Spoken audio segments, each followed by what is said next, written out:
It's time to consider how serious a problem this is.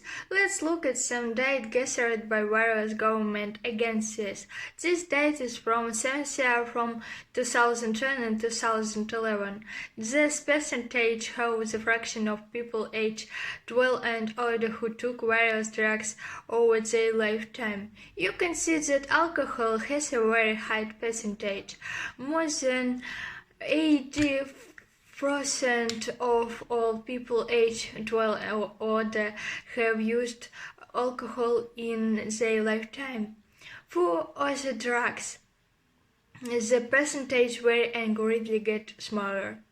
For example, only a small number have used heroin in their lifetime. But not that a much larger fraction of people, almost 14% have used prescription painkillers, which are the same, the opiates. Now what about the cost of drugs use?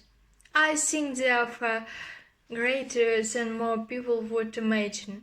The estimated economic cost to society due to illegal drugs is over $180 billion a year. Alcohol is about the same, and it's about the same or a little higher to $40. So the total for 2004 was $559 billion, which is an astonishing number. It's closing in on $1 trillion. And that's only in the United States. That amount of money could create thousands and thousands of jobs. These figures are the health costs of drugs use. They comprise the loss of productivity, legal costs, and other kinds of expenses. But the total amount that we have just talked about do not include any measure of the misery caused by drugs. We don't have an metric to measure misery, but we know that happens. We all know stories about people who have had their lives nearly destroyed by drugs. Just being emotionally affected by powerful drug argues or anything for that matter undermines our confidence, our outlook, and performance. Some people lose careers, loved ones, friends, and personal and financial resources. Some people lose all their savings. Some people wind up in divorce court, and also there's a dramatic and significant loss of health due to the side effects and toxicities of drugs. When health is neglected, such as when adults are prescribed with finding and taking drugs, problems ensue. There are some dramatic before and after photos of individuals who abuse methamphetamine, which you can find by doing research online. Some drugs cause a big chance in your life with triple consequences for your health. We can also look at the brain and the changes that ensue after chronic drug use.